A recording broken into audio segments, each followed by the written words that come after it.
opposition non armée na opposition armée bakutana na Tshisekedi bavanda mesa moko baso leader ba mwana Kabila nana lisusu pona président Jean-Marc Kabund azonga lisusu na chambre na ye a changer ba proposition mususu ba proposition na ye eza vraiment malamu te.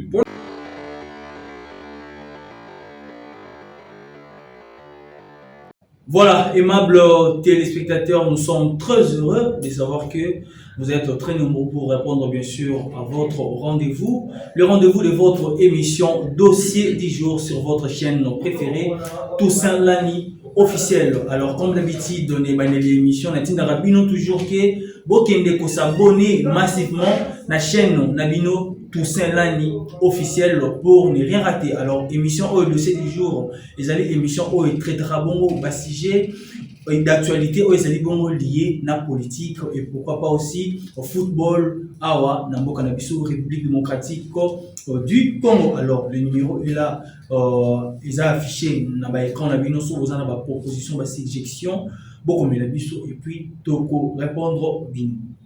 Alors sur ces plateaux, tout ça quand même, on a essayé une fois de plus Armand Moussindou, analyste politique, avec qui on va quand même essayer, il y a la proposition, et pas il y a président, il y a Alliance du changement, Jean-Marc Kabund, parce que vous voyez qu'après rencontre, il y a Martin Fayulu, président, il y a SID, il n'y a pas engagé à une plateforme politique, il y a un président de la République, Félix Tshisekedi, et créé qui polémique dans la classe politique à la République démocratique du Congo. Alors, Jean-Marc Kabund a des propositions pour la République démocratique du Congo na crise. Alors, il y a la proposition de Bousso, ils allaient qui bongo Félix Tshisekedi, il faut à dialoguer na Paul Kagame va signer accord de paix.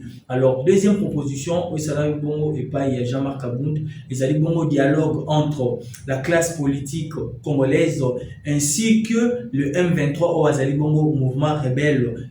Il est plus fort à la partie prenante dans le dialogue wana. Et puis bah débarrasser troupes mieux surtout rwandaises sur le sol congolais. Alors Armand Moussindou, bonjour et bienvenue. Bonjour, très cher journaliste Bifens. Alors, tu côté déjà na G, il y a Sigé Nabuso, parce que vous allez mission au dossier du jour, vous allez vraiment pour la Makasi, et sur demande, il y a bateau Banana Kibiso il faut tous aurait sur l'émission, tous mes gros sur le en proposition, ou bien des propositions au Essana et pas il y a président Jean-Marc Kabund. Il y a Alliance pour les changements. Alors, proposition il faut à lui qui Félix Tshisekedi, président de la République, il faut dialoguer directement avec le président rwandais Paul Kagame et puis va signer accord Moko Yapé. Pour la première proposition, il y a Jean-Marc Kabund qui est bon, dès l'entrée de jeunes à PC, merci à les téléspectateurs, on a à chaque fois toujours sur le plateau.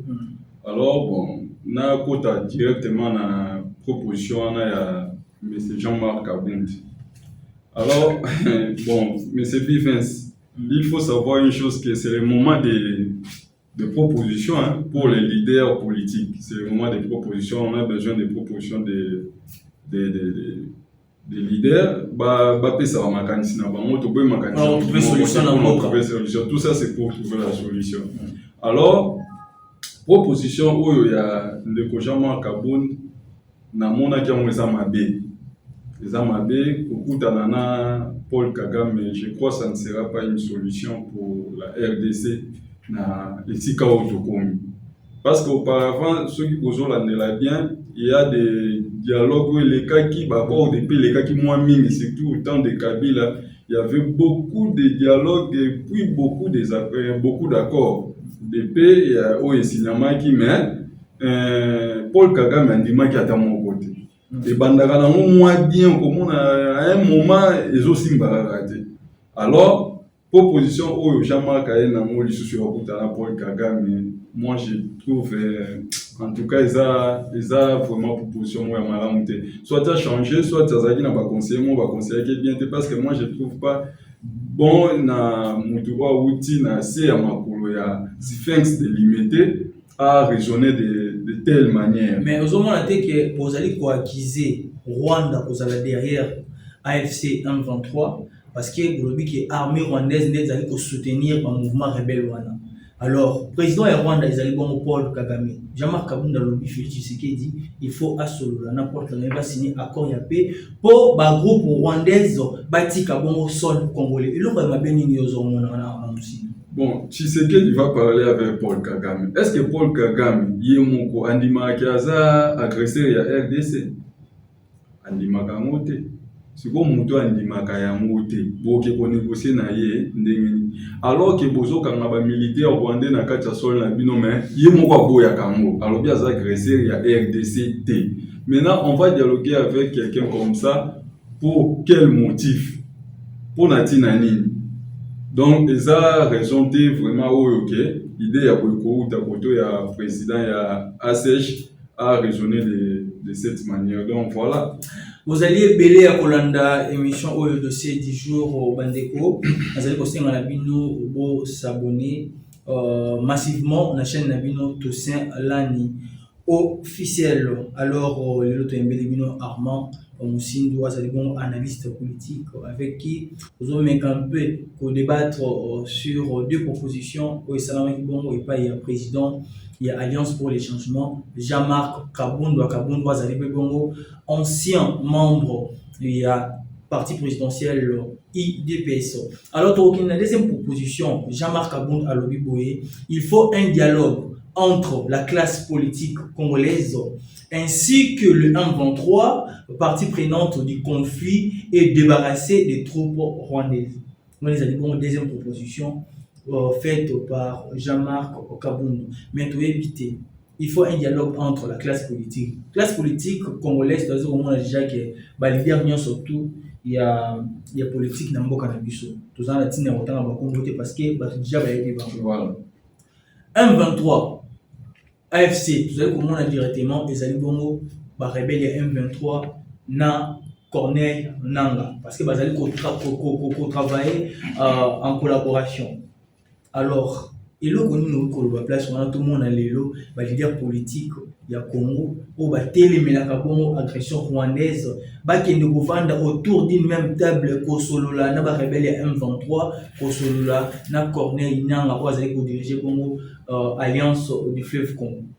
Bon, pour Nangaï, encore une fois, on a Koloba Lissous pour le président Jean-Marc Kabound, a zonga Lissous na chambre na ye, a changé ma proposition Lissous. Ma proposition na ye est vraiment malamu. Pour le deuxième point, il y a ma proposition na ye, et ça na deux sous-points na kati. Il y a le bossa lobito sur la classe politique congolaise. Il y a mi bala lobina ba M23. Je crois proposition sous-point on a premier point. Wana Oya Kosolana classe politique congolaise, là on peut accepter parce que c'est la proposition entre autres de Martin Fayulu. Wana Togoy Kondimango parce que c'est la classe congolaise, c'est la classe politique congolaise. Mais on a Kosolana ba M23, nazo monate et Kobanda Ndengenini, monsieur le journaliste Bivens, et Kosala Ndengenini. M23, Bazar ba Congolais te kaka, Ezaka ba Congolais te. Les groupes où ils sont na congolais, na rwandais. Malgré bango moko M23 baza congolais, mais nous voyons des images, nous voyons ceci cela.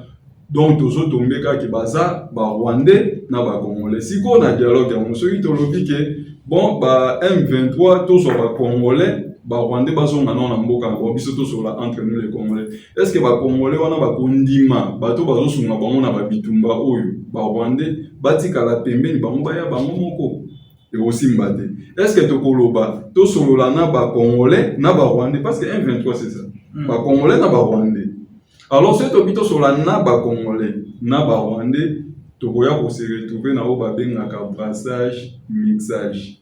Bazongi lisusu na kati ya armée, bazwi lisusu ba poste souffrance ya congolais et kotikala ka kosila. Et surtout qu'il y a une autorité à Mboka, qui dit qu'il y a un brassage, on a un mixage. Voilà, et ça, les sous-soutés. actuellement na contexte oyo tokomi na mboka brassage mixage ekoleka lisusu te parce que ezomema biso ekoya kozongisa biso lisusu na situation oyo ya ba M23 ata mbala oyo ezoya tokozongaka na situation.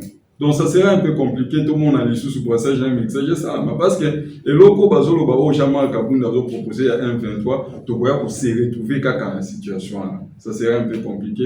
D'ailleurs lui-même le président avait dit que à Osola ba 1,23 te yé abanda ko ba Solana Paul Kagame, mais ko Solana Paul Kagame avec ba six unions so et Salam Paul Kagame ndima né lo côté tantôt bandi ko réclamer ba FDLR, tantôt bandi ko yé o Hutu ceux qu'on a dialogue na dialogue wana tozo kende buna ba M23 soit na Paul Kagame qui c'est na Hutu to ça parce que jusque là c'est Hutu qui est le problème na kacha marambo hein tantôt Paul Kagame alobino parce que Hutu ndem te boma et bomba banani oyo ba nyamulenge o ba benga ba congolais bazaka kuna na Hutu soka sengi Hutu ya ko ma plaide pour na ba nyamulenge ya Hutu est-ce que vous simba te donc eza elo proposition ya Jean-Marc Kaboun moi je vois en tout cas eza vraiment ya bozoaté sauf point wana wa lobi ko dialoguer na ba congolais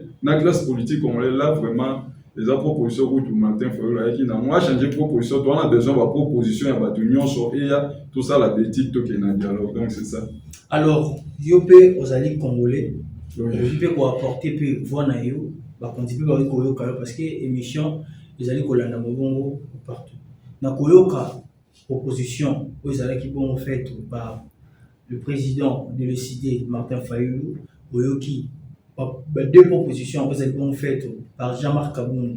La version de Yomoko et là on y proposé et pas il y a pas qu'on dit Mboka pour na koluka solution na makambo et tel bon ba conflit dans l'est de la République démocratique du Congo.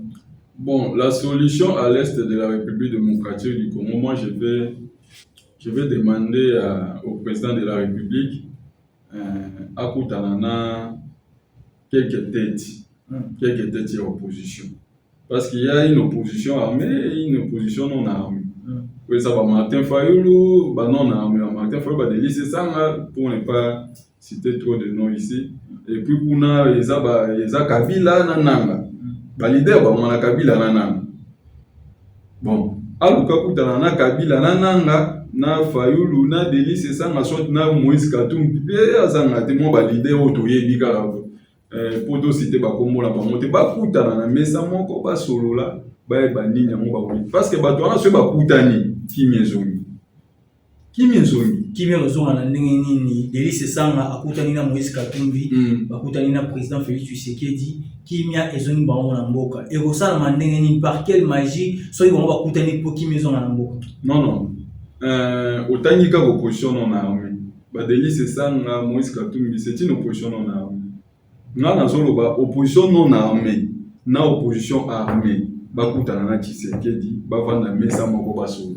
Mais au moins tu kozongi kaka na proposition à Jean-Marc Kaboun parce qu'il y a lobby qu'il faut kokutana M23 groupe ba rebelle ba négocier na classe politique congolaise on a ba Delis Sanga ba Martin Fayulu ba Franck Diongo bon ba zali bon na opposition non armée na opposition armée tout ça comme on a bongo Corneille Nanga et puis nos collaborateurs né mususu mais on y a la deuxième proposition où il y a Jean-Marc Kaboun car au moment où voilà na lobby bongo pourquoi parce que au moni M23 na mutu na inconnu Kabila différence des alliés moi et l'autre comment vous ça so peut cette différence en nos amis tous avoir c'est pas différence à mon ami Kabila ye moko na ndima te kazam de M23 na AFC bon moti ngala habitant bon oui Kabila zone du matin qui a na kati ya M23 na AFC mais biso ba analyse na biso toujours ça toujours c'est que Kabila il est avec le M23 il est avec l'AFC hein soki tozwi nani ndeko nanga aza na M23 te mais aza na AFC eyaka kokuta M23 na zamba bongo te eza bongo alors c'est to repêcher mutu lokola Corneille Nanga parce qu'il est aussi congolais tozwi mutu lokola Kabila toye na bango siko na mesa moko tosololi M23 kopanza baokende. Mais soki tolobi tokende de façon que tokutana na M23, si maintenant nanga komi kolelela M23, là maintenant tokoloba bango balingi kaka baza na ba agenda caché balingi ba bomamboka. Wana totiki pembeni. Mutu alingi bomamboka totika pembeni. Tokenda mona ba façon mususu tobenga ba oyo baza prêt oya na mesa ba na mesa. Donc voilà. Mais autant que le président Félix Tshisekedi akutana na opposition non armée, autant que peut akutana na Corneille Nangaa, le Bina Joseph Kabila Kabange. Mais au Bosani que makambo surtout na mbo etana que na kaka na sens ya politique te, mais il faut paix société civile, il faut paix représentation religieuse ezala. Tout le monde qui démarche il y a 5 ans déjà tout martelé dans la précédente émission. Normalement on va proposer qu'il y ait avec un pacte social pour le vivre ensemble. Vous avez proposé par 5 ans na SCC. Mais au tangi kaka ba politiciens surtout au beau sein de société civile, au beau sein de confession religieuse. Bon, pourquoi na tangi kaka ba politique? Parce que c'est eux les problèmes. C'est eux les problèmes. Alors la 5 ans, les CC, soit la société civile, ils vont jouer seulement à la médiation. Ils vont jouer à la médiation. Bango kuna bana kacha politique bazati. Donc, les politiciens pour résoudre les problèmes à Congo, mais les médiateurs, ils ont 5 ans, ils ont SCC dans la société civile. Parce que ils ont pour la médiation. Donc, c'est ça. Il y a la cité politique. Alors, question à mon signe. Les lois qui battent surtout au Tangian, et au sein du gouvernement et bim. C'est à la bon pour la diriger Mboka, nous surtout il faut attirer un bon mais est-ce que tu oses aller soutenir dans ma cambo ils allaient toujours dans mutu ya ba congolais pour privilégier l'intérêt personnel na bango au détriment intérêt général vous allez comme on a quelque place ou on a un danger quelque part. Bon bah tu baloba kaka bongo oh soki gouvernement ça c'est ça partage ya après du solo ba partager gâteau si on appelle na moment où partage ya gâteau na salamité bon mais nous sommes gouvernés. Tout ça gouverner, il y a un gouvernement central qui nous dirige. Bon, est-ce que tout le monde a li par tout le monde a foufu tout le monde a monté. Na bimi na ndako na liete, na ye na liete, donc tout le monde a monté. Tout le monde a monté. Alors ce que bango peut baki au sangana. Ce que pouvoir partager gâteau soi-disant et que ba li biso loko moko ya malamu o ezali kimia. Toko ya mokona. Mais c'est difficile dans le bagage que bon au moins nanda kubokoy kozanga ya kolia boso milaka mai mais ce kozana kimia nanda ku ezelo moko kimia les kinyoso voilà kimia les kinyoso. Moi je préfère la paix.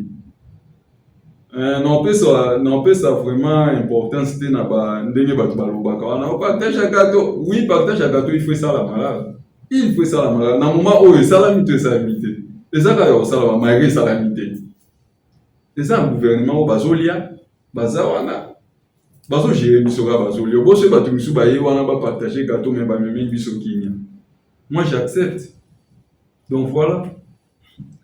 Aron Sindu Bandeko Zali bon la chaîne on a vu notre Toussaint Lani officiel on a cadre bien sûr l'émission on a vu nos dossiers du jour on dit dans le baki au début les lots toujours le Belabongo des propositions qui vont faites par Jean-Marc Kaboun le président de l'Alliance pour les changements. La première proposition c'était bien sûr le président Félix Tshisekedi et Paul Kagame le président rwandais doivent normalement dialoguer et signer un accord de paix.